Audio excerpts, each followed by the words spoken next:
నమస్కారం వీటి న్యూస్కి స్వాగతం. ముందుగా ముఖ్యాంశాలు. కర్నూలు జిల్లా డోన్ పట్టణంలో చాప కింద నీరులా విస్తరిస్తున్న కరోనా వైరస్. వారంలో 3 రోజుల పాటు సంపూర్ణంగా లాక్డౌన్.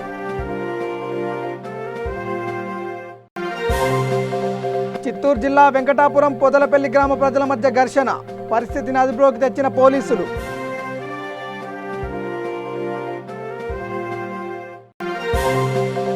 ఆంధ్రప్రదేశ్ రజక సంఘాల ఐక్యవేదిక రాష్ట్ర అధ్యక్షుని జన్మదిన వేడుకలు. 13 జిల్లాల్లో రజకుల్లో చైతన్యం కలిగించిన ఏకైక వ్యక్తి అంజిబాబు అని కొనియాడిన భక్తులు. కడప జిల్లా రాజుపాలెం మండలం వెలవెలి గ్రామానికి చెందిన ద్విచక్ర వాహనాల దొంగ అరెస్ట్. 3 లక్షల విలువ చేసే 8 ద్విచక్ర వాహనాలు స్వాధీనం. గాజువాక పెదగంట్యాడ మండలంలో పలు అభివృద్ధి పనులకు శంకుస్థాపన. హాజరైన ప్రజాప్రతినిధులు, అధికారులు. ఇక డీటెయిల్స్లోకి వెళ్తే, కర్నూలు జిల్లా డోన్ పట్టణంలో కరోనా వైరస్ చాప కింద నీరులా విస్తరించడంతో తహసీల్దార్ కార్యాలయంలో టాస్క్ ఫోర్స్ కమిటీ సభ్యులు లాక్డౌన్లో మార్పులు చేర్పుల అత్యవసర సమావేశం నిర్వహించారు. వారంలో వరుసగా 3 రోజుల పాటు సంపూర్ణంగా లాక్డౌన్ విధిస్తూ నిర్ణయం తీసుకున్నారు. శుక్ర, శని, ఆదివారాలలో ప్రజలకు ఇళ్లకై పరిమితమై అధికారులకు సహకరించాలని కోరారు. ఈ సందర్భంగా బ్యాంకులు, రిజిస్టర్ కార్యాలయాలు, ఇతర ప్రభుత్వేతర అన్ని కార్యకలాపాలు సంపూర్ణ లాక్డౌన్ పరిధిలోకి వస్తాయని, అయితే ప్రజలు ఎవ్వరు కూడా బయటికి రావద్దని సూచించారు. మిగతా రోజుల్లో యథావిధిగా ఉదయం 6 గంటల నుండి 11 గంటల వరకు అనుమతి ఉంటుందని, 11 గంటలు దాటిన తర్వాత బంద్ పాటించని షాప్స్ వినియోగదారులకు, వాహనదారులకు సెక్షన్ 188 కింద కేసు నమోదు చేసి కఠిన చర్యలు తీసుకుంటామని టాస్క్ ఫోర్స్ అధికారులు హెచ్చరించారు. ఈ సమావేశంలో తహసీల్దార్ Narender Reddy, municipal commissioner KLN Reddy, CI Subrahmanyam, పట్టణ వైద్యాధికారి కృష్ణమోహన్, మల్కాపురం డాక్టర్ విజయభాస్కర్ పాల్గొన్నారు. నరేంద్రనాథ్ రెడ్డి, తహసీల్దార్ డోన్. ఈ యొక్క డోన్ టౌన్ మరియు మండలంలో ఇతర గ్రామాల్లో పాజిటివ్ కేసెస్ ఎక్కువగా రావటం వల్ల మొత్తంగా రూరల్లో ఒక 27 కేసులు, అలాగే మొత్తంగా ఇప్పటి వరకు ఈరోజు వరకు అర్బన్లో ఒక 166 కేసులు, రోజు రోజుకి ఈ కేసుల సంఖ్య పెరిగిపోవడం వల్ల ఈరోజు డోన్ మండలం టాస్క్ ఫోర్స్ కమిటీ, తహసీల్దారు మరియు మున్సిపల్ కమిషనరు, పోలీస్ సిబ్బంది, సిఐ గారు, అలాగే మెడికల్ ఆఫీసరు, అందరూ బ్యాంకర్స్ అందరూ ఒకసారి సమావేశం ఏర్పాటు చేసుకొని ఈ కరోనా ఉధృతిని తగ్గించుకోవడానికి, అలాగే కరోనా వ్యాధి వ్యాప్తిని అరికట్టడానికి తీసుకోవాల్సిన జాగ్రత్తల్ని ప్రజలకు ఇంకా ఎక్కువగా ప్రచారం చేయడానికి తీసుకోవాల్సినటువంటి జాగ్రత్తల మీద చర్చించడం జరిగింది. అందరూ ఒక నిర్ణయాన్ని తీసుకొని, అంటే డైలీ ఉదయం 6 గంటల నుంచి 11 వరకే ఎసెన్షియల్ కమోడిటీస్ మరియు ఇతరత్ర అవసరాలకు మాత్రమే ప్రజలు బయటికి రావాలని, అత్యవసరమైతే తప్ప బయటికి రాకూడదు. అలాగే నిత్యావసరాలు కూడా ఒక వారం 10 రోజుల పాటు సరిపోయేంత సరుకులు తీసుకొని వెళ్ళటం వల్ల రోజు బయటకు వచ్చేటటువంటి అవసరాన్ని తగ్గించుకోవాలని అందరూ కోరడమైనది. ఉదయం 11 గంటల తర్వాత ఖచ్చితంగా పబ్లిక్ యొక్క మూమెంట్ని రిస్ట్రిక్ట్ చేయడం జరుగుతుంది. ఎట్టి పరిస్థితుల్లో 11 తర్వాత పబ్లిక్ మూమెంట్ని రిస్ట్రిక్ట్ చేయడం జరుగుతుంది. అలాగే టౌన్లో ఉన్నటువంటి ఒక టోటల్గా ఏరియాని ఒక 4 భాగాలుగా విభజించుకొని ఆఫీసర్స్ని కంట్రోలింగ్ చేయడంతో పాటుగా ప్రచారాన్ని చేయటము, అవగాహన కల్పించడానికి 4 టీమ్స్ని ఏర్పాటు చేసుకోవడం జరిగింది.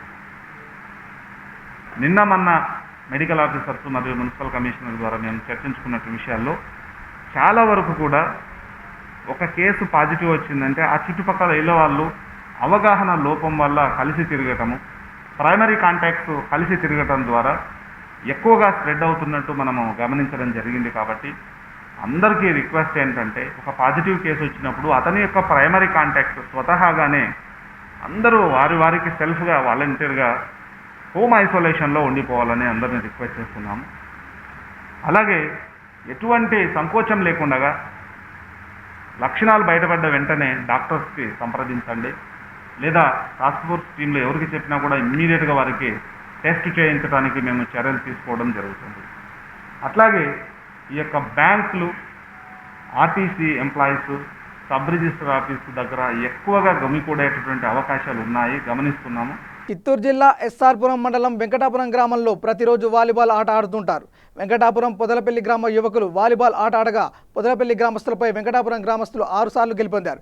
దీంతో ఓర్వలేక చిలకలపల్లి హైస్కూల్ వద్ద వెంకటాపురం, పొదలపల్లి గ్రామాలకు చెందిన యువకులు వాలీబాల్ ఆడుతుండగా 2 గ్రామాలకు చెందిన యువకులు ఘర్షణకు దిగారు. పొదలపల్లికి చెందిన కొంతమంది యువకులు వెంకటాపురం గ్రామంలో ఉన్న యువకులపై రాళ్లు, సోడా బాటిళ్లతో దాడి చేశారు. ఈ దాడుల్లో సుమారు 7గురికి గాయాలయ్యాయి. వివాదం తీవ్రస్థాయికి చేరడంతో సమాచారం అందుకున్న పోలీసులు గ్రామానికి చేరుకుని గ్రామస్తులను విచారిస్తున్నారు. గాయపడిన వారిని ఎస్ఆర్పురం ప్రాథమిక ఆరోగ్య కేంద్రంలో చికిత్సకు తరలించారు.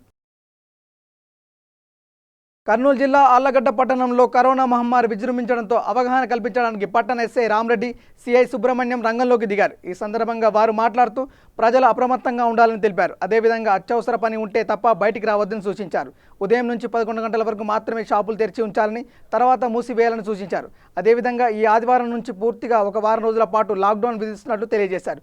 ప్రజలందరూ సహకరించాలని కోరారు. అదేవిధంగా మాస్కులు లేకుండా బయటికి వస్తే మాత్రం వాహనదారులకు ఫైన్ వేస్తామని హెచ్చరించారు. అదేవిధంగా శానిటైజర్స్, మాస్కులు అనేది కంపల్సరీగా వాడాలి. భౌతిక దూరం అనేది పాటించాలి కంపల్సరీగా. చేస్తే ఆటోమేటిక్గా అక్కడ వైరస్ అవుతుంది. మేము కూడా మళ్ళీ ఇప్పుడు కూడా ఇదివరలో చేయించినట్టు కూడా ఇప్పుడు ఒక 10,000 లీటర్ల అయిపో కూడా తెప్పించినాము. ట్యాంకర్స్ కూడా ఇప్పుడు ఫుల్గా ఉన్నాయి మన దగ్గర. మేము ఈ వర్షం వస్తుందని చెప్పి ఆగినాము. రేపు కానీ ఎల్లుండి కానీ మొత్తం టౌన్ అంతా కూడా చేసేస్తాము. ఎక్కడన్నా పబ్లిక్ ఆఫీసర్స్ కానీ, బ్యాంకులు కానీ, పోస్ట్ ఆఫీసులు కానీ అవి కూడా అన్నీ స్ప్రే చేస్తూ ఉన్నాము. ఇప్పుడు ఎస్టీఓ కార్యాలయం కానీ, ఎంఆర్ఓ కార్యాలయం కానీ ప్రతి ఒక్కటి కూడా చేస్తున్నాము. మీరు కూడా మీ ఇండ్ల దగ్గరికి ఇప్పుడు మలేరియా మందు కానీ, లేదు ఈ బ్లీచింగ్ కానీ, సున్నం కానీ ఏదైనా కావాలంటే చేస్తాము. అదేవిధంగా మీరు అందరు కూడా ఎవరైతే కొంచెం అన్ఈజీగా ఉండి హెల్త్ పరంగా ఏదైనా ఇది ఉంటే ఇమీడియట్గా మనకు కోవిడ్ డాక్టర్ ఉన్నారు, డాక్టర్ సుజాత గారు. వాళ్ళ ఆధ్వర్యంలో ప్రతి వార్డు సెక్రటరీ, హెల్త్ సెక్రటరీ ఉన్నారు. వాళ్ళకి మీరు ఇన్ఫామ్ చేస్తే మీ వాలంటీర్ ద్వారా కానీ మీరు సెల్ ఫోన్లో మీరు నో యువర్ వాలంటీర్ అని చెప్పేసి మీరు కొత్తగా వచ్చేస్తుంది. ఏ గారు, ఎస్ఐ గారి ఆధ్వర్యంలో మనమంతా కూడా మున్సిపల్ కార్యాలయంలో ఈ వ్యాపారస్తుల అసోసియేషన్స్తో, వ్యాపారస్తుల అన్ని రకాల వ్యాపారస్తుల అసోసియేషన్స్తో చర్చించడం జరిగింది. అందులో భాగంగా ఈ సండే నుండి, వచ్చే సండే నుండి నెక్స్ట్ సండే వరకు కంటిన్యూగా ఈ షాప్స్ నిత్యావసర వస్తువులు తప్ప మిగిలినవి అన్నీ కూడా బంద్ చేయాలని చెప్పి నిర్ణయించడం జరిగింది. ఇది మేము ఆటో ద్వారా కూడా అనౌన్స్ చేస్తాం అందరికి కూడా. ఏదన్నా అగ్రికల్చర్ వీళ్ళు ఫర్టిలైజర్ షాపులు అవి మాత్రం రైతులను దృష్టిలో పెట్టుకుని అవి కూడా 11 వరకు, మిగిలిన షాపులు నిత్యావసర వస్తువులు కానీ అన్నీ కూడా షాపులు 11 వరకు తెలిసేటట్టుగా, మిగిలిన షాపులు అన్నీ కూడా క్లాత్ ఫంక్షన్స్ కానీ మిగిలినట్టు ఏమున్నా కానీ అన్నీ కూడా మూసేయాలని చెప్పేసి 1 వారం రోజులు మనకు ఆళ్లగడ్డ టౌన్లో దాదాపుగా 37 కేసులు వచ్చినాయి ఇప్పుడు, పాజిటివ్ కేసులు. కాబట్టి 2 డెత్తులు ఉన్నాయి. కాబట్టి దాన్ని దృష్టిలో ఉంచుకొని, కరోనాని దృష్టిలో ఉంచుకొని మనం ఈ విధంగా నిర్ణయించడం జరిగింది. అందరూ కూడా వ్యాపారస్తులు కూడా పాటించాలని చెప్పి మేము ఈ పత్రికాముఖంగా కానీ, ఐఈసీ యాక్టివిటీస్ ద్వారా కానీ, ఈ ఆటో ద్వారా కానీ, మేము సిటీ కేబుల్ ద్వారా కానీ మేము అనౌన్స్ చేపిస్తాము. మీరు దయచేసి అందరూ కూడా వ్యాపారస్తులు కోఆపరేట్ చేయాలి. అదేవిధంగా అనవసరంగా రోడ్ల మీదకి మన పౌరులు కానీ ఎవరైనా పట్టణ ప్రజలు కానీ రావద్దండి. దయచేసి ఏదైనా ఎంత అర్జెంట్ పని ఉంటే తప్ప రావద్దండి. కొనాలనుకుంటే నెక్స్ట్ వారం నేను ఖచ్చితంగా కొనేస్తాను. నీ దగ్గర ఏమి ఎక్కడా పోదు. కాకపోతే నేను చెప్పేది ఏంటంటే, మీరు ఒక రోజంతా ఇప్పుడు మనం వ్యాపారం చేస్తున్నాం. కూర్చోండి. మనం ఈరోజు ఒక రోజంతా వ్యాపారం చేస్తున్నాం. కానీ ఒక రోజంతా వ్యాపారము మీరు ఒక 2-3 గంటల్లో చేసేస్తారు. ఎందుకంటే మీరు పొద్దు నుంచి సాయంత్రం వరకు తెచ్చుకుంటారు. ఎవరు కస్టమర్ రాడు. ఉంటారులే షాపు ఉంటాయి, ఆడిపోతాండే రాత్రి 9 గంటలకు వస్తాను, నేను 9 గంటలకు వస్తానంటాడు. మేమే కరెక్ట్గా 9 గంటలకు పూసేటప్పుడు చూపిస్తాడు. అదే 11 గంటలకు క్లోజ్ అంటే ఖచ్చితంగా 11 గంటలప్పుడు కొనుక్కుంటాను నీ దగ్గర. అర్థమైనా? సో ఎక్కడ నీ బట్టలు ఏమీ లాస్ కాదు. కాకపోతే నీకు ఈ వారం నీకు ఆపినామంటే ఈ వారం బిజినెస్ కూడా నీకు నెక్స్ట్ వారం జరిగిపోతుంది. ఇప్పుడు నిన్ను ఒక్కడిని ఆపి వేరే వాళ్ళతో కొనిపించినామంటే అప్పుడు నీకు ఎక్కడ మరి హోల్సేల్ ఆడిపోతూ ఉంటుంది. కానీ రిటైల్ అనేవాడు అంటే 10 రూపాయలు తక్కువ అవుతుంది. హోల్సేల్ ఏంటది, మీ వాలంటీర్ నెంబర్ కూడా దాంట్లో కనపడుతుంది. నో యువర్ వాలంటీర్ అని చెప్పి యాప్ని కూడా మీరు డౌన్లోడ్ చేసుకోండి, ఏం పర్లేదు.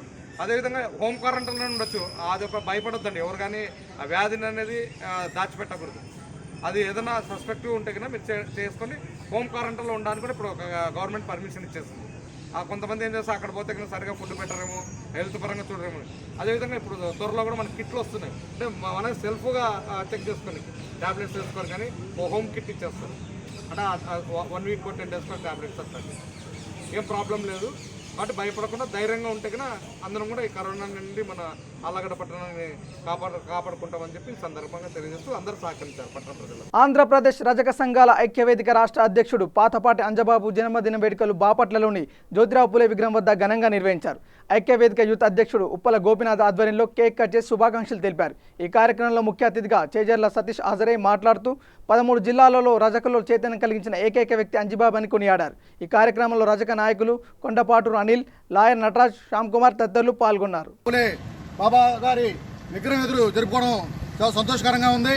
ఈ రాష్ట్రంలో వాళ్ళు 13 జిల్లాల్లో అనేక నియోజకవర్గాలు తిరిగి రజకుల్లో చైతన్యం కలిగించిన నేత, ఉద్యమ నేత పాతపాటి అంజిబాబు గారు అని చెప్పి చెప్పక తప్పదు. వారి జన్మదిన సందర్భంగా బాపట్లలో ఈరోజు కేక్ కట్ చేయడం జరిగింది. ఈ కార్యక్రమంలో మరి పట్టణ అధ్యక్షుడు మరి ఉప్పల్లేని గోపినాథ్ మరియు అనిలు, మా లాయర్ గారు, నర్రాజు గారు మరియు మిత్రులందరితో కలిసి ఈరోజు షీల్డ్ సెంటర్లో కేక్ కట్ చేయడం జరిగిందని చెప్పి తెలియజేస్తా ఉన్నాం. పాతపాటి అంజిబాబు గారు అని అంటే రజక సంఘాల మొత్తానికి కూడా పేరా పట్టాల్సి ఎవరు అంటే పాతపాటి అంజిబాబు గారు. పాతపాటి అంజిబాబు గారి పుట్టినరోజు ఈరోజు రజకులు అందరం కలిసి, మా తోటి మిత్రులు అందరం కలిసి చీల్ రోడ్లోని జ్యోతిరావు పూలే గారి బాబా గారి దగ్గర ఆవిష్కరించి కేక్ కట్ చేయడం జరిగింది. మీడియా వారి ద్వారా పాతపాటి అంజిబాబు గారికి ఈరోజు పుట్టినరోజు శుభాకాంక్షలు తెలియజేస్తున్నాం. కడప జిల్లా రాజుపాలెం మండలం వెలవెలి గ్రామానికి చెందిన ద్విచక్ర వాహనాల దొంగ మాబూ షరీఫ్ని పోలీసులు అరెస్ట్ చేశారు. Proddatur 3 town police station SI మాట్లాడుతూ అతని వద్ద నుండి 3 లక్షల విలువ చేసే 8 ద్విచక్ర వాహనాలు స్వాధీనం చేసుకున్నట్లు తెలిపారు. ఈరోజు పొద్దుటూరు 3 టౌన్ పోలీస్ స్టేషన్ పరిధిలో గరీబ్ మాబూ షరీఫ్ సన్ ఆఫ్ బాషా ఇతను వెలవలి గ్రామం చెందిన రాజుపాలెం మండలం వెలవలి గ్రామం చెందిన వ్యక్తి ఇతను అరెస్ట్ చేసి ఈరోజు అతని దగ్గర నుంచి 8 బైకులు స్వాధీనం చేసుకోవడం జరిగింది.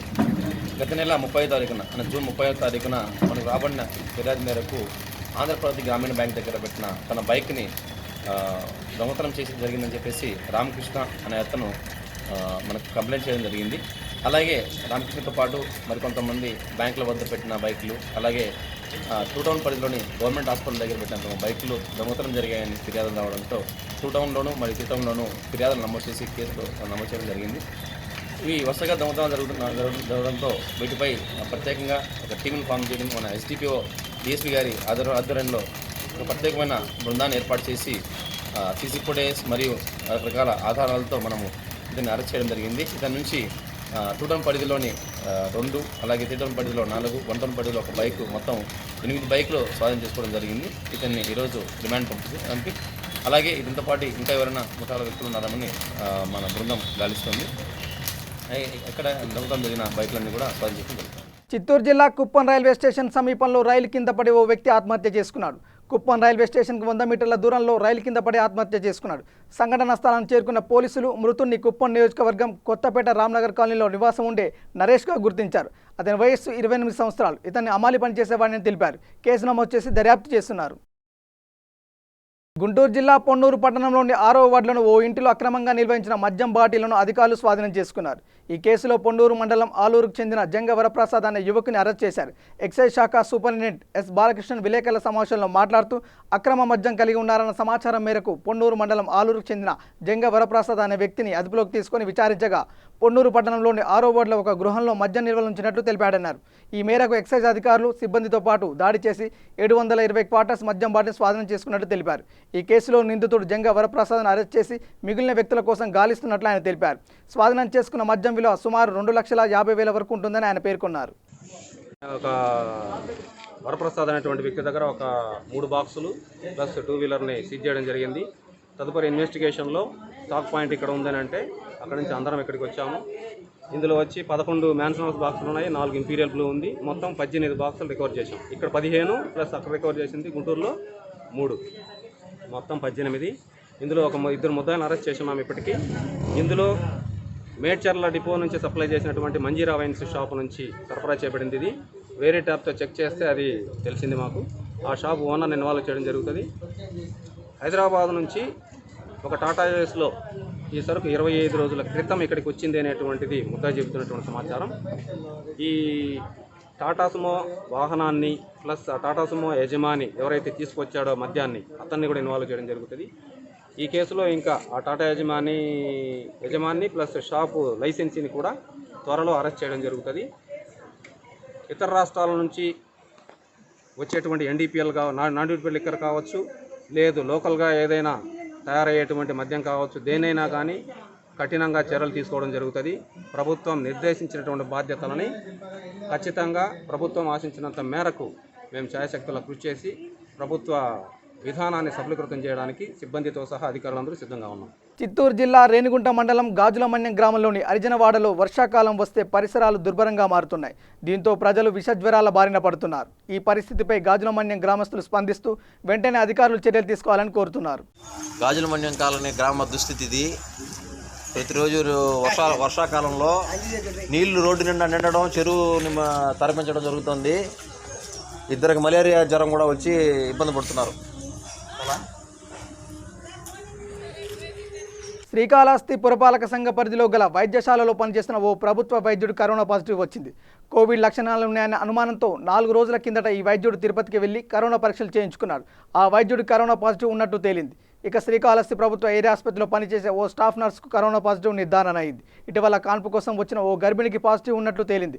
ఆమెకు చికిత్స అందించిన వైద్య సిబ్బందికి 2 రోజుల కిందట పరీక్షలు నిర్వహించారు. ఇందులో ఒక స్టాఫ్ నర్సుకు వైరస్ సోకినట్టు తేలింది. ఇంకా కొంతమంది సిబ్బంది ఫలితాలు రావాల్సి ఉంది.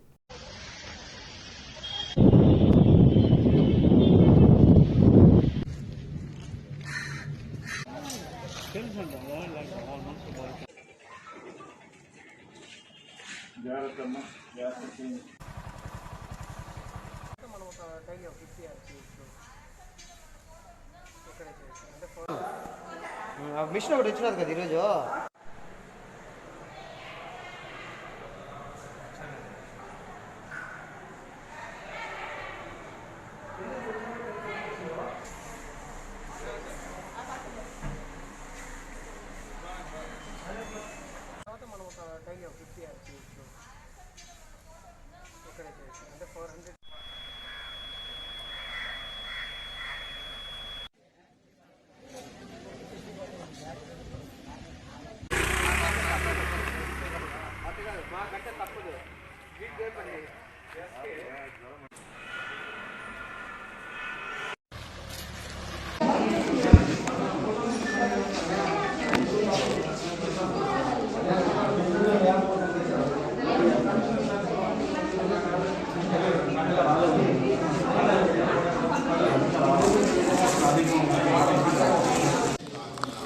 గాజువాక పెద్దగంట్యాడ మండలం 76వ వార్డు పరిధి అయిన హౌసింగ్ బోర్డు కాలనీలో వార్డు వైఎస్ఆర్సీపీ అభ్యర్థి దొడ్డి రమణ నేతృత్వంలో వాటర్ పైప్ లైన్ పనులకు శంకుస్థాపన కార్యక్రమం చేపట్టారు.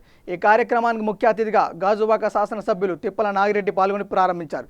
ఈ సందర్భంగా తిప్పల నాగిరెడ్డి మాట్లాడుతూ ఎన్నికలలో ఇచ్చిన హామీల ప్రకారం నియోజకవర్గ అభివృద్ధి కృషి చేస్తున్నామని తెలిపారు. ఇప్పటికే నియోజకవర్గంలో పలు వార్డులలో అభివృద్ధి పనులకు శంకుస్థాపన చేసి పనులు ప్రారంభించడం జరిగిందని అన్నారు. ఈ కార్యక్రమంలో వార్డు అధ్యక్షులు రంభ నారాయణమూర్తి, మర్దుపూడి పరదేశి తదితరులు పాల్గొన్నారు. పేరున నా హృదయపూర్వక నమస్కారాలు ముందుగా తెలియపరచుకుంటున్నాను. ముఖ్యంగా పాత 52వ వార్డులో ఉన్నటువంటి పెద్దలకి, పిల్లలకి అందరికీ కూడా హృదయపూర్వక నమస్కారాలు. మరి మీరు అందరూ కోరిన మేరట ఈవేళ సుమారు 12 లక్షలతో పైపుల లైన్ శాంక్షన్ చేయడమే కాకుండా ఈ నియోజకవర్గానికి 12 కోట్లతో మరి ప్రపోజల్స్ జీవీఎంసీ కమిషనర్ దగ్గర ఉంది. 12 కోట్లతో కానీ ఆ 12 కోట్లు కానీ శాంక్షన్ అయితే ప్రతి వార్డులో కూడా ఇంకా ట్యాంకర్లతో నీళ్ళు తోడడం అనే సమస్య ఉండదు. ట్యాంకర్ల ద్వారా సప్లై చేయకుండా అందరికీ కూడా పైపుల లైన్ ద్వారా బీపీఎల్ పద్ధతిలో పేదవాళ్ళందరికీ కూడా ఇంటికే కుళాయి ఇచ్చి వాటర్ పట్టుకునే పరిస్థితులు వస్తాయి. లీకేజీలు కూడా ఏమి ఉండవు. మనకు ఇప్పుడు 40 నిమిషాలు ఇప్పుడు వాటర్ ఇస్తున్నారు. 45 నిమిషాలన్నా 40-35 నిమిషాలతో సరిపెడుతున్నారు. కానీ రానున్న రోజుల్లో జగన్మోహన్ రెడ్డి గారి ప్రభుత్వంలో విద్యకి, వైద్యానికి ఎలా టాప్ ప్రయారిటీ ఇచ్చారో మంచినీళ్ళు కూడా అదే టాప్ ప్రయారిటీ ఇచ్చారు. పోలవరం ప్రాజెక్టు కొద్దిగా లేట్ అయ్యేటట్టు ఉందని పైప్ లైన్ ద్వారా వాటర్ తీసుకొస్తున్నారు. పైప్ లైన్ ద్వారా వాటర్ ఎప్పుడైతే వచ్చిందో 24 అవర్స్ వాటర్ ఉంటుంది. దీనికి టైం అంటూ ఉండదు. మరి లీకేజీలు ఉండవు. అలాగే ఎక్కడ కూడా వాటర్ వేస్ట్ అవ్వకుండా వాడుకునేందుకు ప్రజలకు అందరికీ కూడా సఫిషియెంట్గా వాటర్ అందించే పరిస్థితులు వస్తాయి. ఇంచేతంటే దానికి ప్రధాన కారణం లేకపోలేదు. ఇక్కడ మనకి పరిపాలనా రాజధాని అనౌన్స్ చేశారు. పరిపాలనా రాజధాని అనౌన్స్ చేసిన సిటీలో ఏ విధమైనటువంటి మౌలిక వస్తువులు లోపం ఉన్నదని అనిపించుకోకుండా అన్ని రంగాల్లో అన్ని వస్తువులు కల్పించినప్పుడే మనకి ఇతర దేశస్తులు కానీ, భారతదేశం నుంచి కానీ, పక్క రాష్ట్రాల నుంచి కానీ పెట్టుబడి పెట్టడానికి పారిశ్రామికవేత్తలు వస్తారు. వాడికి కూడా నీటి ఎద్దడి అనేది వీళ్ళకి పరిశ్రమలకి నీరు ఇవ్వలేమనే పరిస్థితిలో ఉండకూడదని, అలాగే మనకి తాగునీరు సాగునీరు రెండింటికి కూడా ఉపయోగపడేటట్టుగా అన్నిటికీ మల్టీపర్పస్గా ఈ పైప్ లైన్ ద్వారా కొన్ని వేల కోట్లు వెచ్చించి వాటర్ డైరెక్ట్గా గోదావరి జలాలు ఇక్కడ తీసుకొస్తున్నారు. అంచేత వాటర్కి భవిష్యత్తులో మనం ఇబ్బంది పడవలసిన అవసరం లేదు. ఈ 12 కోట్ల శాంక్షన్ అయితే ట్యాంకర్ల ద్వారా నీరు సప్లై చేసి డబ్బు వృధా అవడమే కాకుండా మనకి బీపీఎల్ కనెక్షన్ ఇచ్చిన కొంత ఆదాయం కార్పొరేషన్కి వస్తుందని చెప్పాం. ఖచ్చితంగా అది కూడా శాంక్షన్ చేసి ఇస్తామని చెప్పారు. అలాగనే ఈ వార్డుల్లో ఉన్నటువంటి మౌలిక వస్తువులన్నింటికీ కూడా ఇప్పటికే వార్డుకి 1,50,00,000 చొప్పున వర్కుల చొప్పున శాంక్షన్ చేసాం. ఇంకా మొన్ననే ప్రపోజల్ 29 లక్షలు పంపించాం. అవి కూడా వస్తే కొంత వర్క్ అయినట్టుగా కనపడుతుందని కమిషనర్కి నైట్ కూడా మాట్లాడడం జరిగింది. ఇప్పుడు కూడా కమిషనర్ గారు, విజయసాయి రెడ్డి గారు, మంత్రి గారు అందరూ కుర్వానపాలెం ఈ మొక్కలు నాటే కార్యక్రమానికి వస్తున్నారు. అక్కడ కూడా మరొకసారి రిమైండర్ చేసి ఖచ్చితంగా నిధులు అనేది ఎక్కువ రాబట్టి మరి జగన్మోహన్ రెడ్డి గారి ప్రభుత్వంలో సంక్షేమ పథకాలు ఎలాగైతే స్ట్రీమ్ లైన్లోకి వచ్చాయో 1 year లోపు అన్నీ అక్కడ ఇచ్చిన వాగ్దానాలన్నీ కూడా 90% అమలైందో, ఇంకా అభివృద్ధి విషయంలో కూడా ఈ నెక్స్ట్ ఇయర్ నుంచి మనం వద్దనుకున్న ఏది ఆగదు. డ్రైనేజీలు కానీ, కాలువలు కానీ, అలాగే మీకు కమ్యూనిటీ హాల్స్ కానీ, మినీ కళ్యాణ మంటపాలు కానీ, పార్కులు కానీ అన్నీ కూడా డెవలప్ చేస్తామని మాటిస్తున్నాం. ఖచ్చితంగా మా ఏయాంలో ఫలానా పని అయిపోయిందని మీకు చెప్పడానికి కూడా అవకాశం లేకుండా చేస్తామని మీ కాలనీ వాసులందరికీ కూడా తెలియపరచుకుంటూ ముగిస్తున్నాం. ఇక డీటెయిల్స్లోకి వెళ్తే మాదాపూర్లోని గురుకుల ట్రస్ట్ భూముల్లో అక్రమ కట్టడాల కూల్చివేతలను అడ్డుకున్నారు స్థానికులు. దీంతో కొద్దిసేపు ఉద్రిక్త వాతావరణం చోటు చేసుకుంది. నోటీసులు ఇచ్చాక కూడా 6 ఫ్లోర్లు అక్రమంగా ఎలా కడతారని ప్రశ్నించారు జీహెచ్ఎంసీ అధికారులు. భారీ మిషన్లతో అక్రమ కట్టడాలను నీలమట్టం చేశారు జీహెచ్ఎంసీ సిబ్బంది.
బులెటిన్ ముగించే ముందు హెడ్లైన్స్ మరోసారి. కర్నూలు జిల్లా డోన్ పట్టణంలో చాప కింద నీరులా విస్తరిస్తున్న కరోనా వైరస్. వారంలో 3 రోజుల పాటు సంపూర్ణంగా లాక్డౌన్.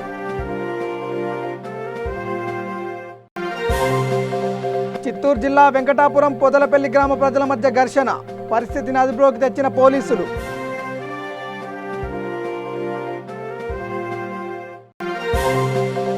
ఆంధ్రప్రదేశ్ రజక సంఘాల ఐక్యవేదిక రాష్ట్ర అధ్యక్షుని జన్మదిన వేడుకలు 13 జిల్లాల్లో రజకుల్లో చైతన్యం కలిగించిన ఏకైక వ్యక్తి అంజిబాబు అని కొనియాడిన భక్తులు.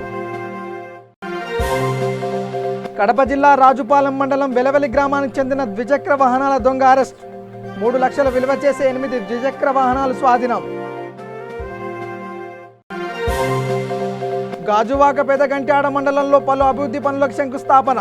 హాజరైన ప్రజాప్రతినిధులు, అధికారులు. ఇవి బులెటిన్ అప్డేట్స్ చూస్తూనే ఉండండి. V3 న్యూస్, లక్ష్యం సమాజేతం. నమస్కారం.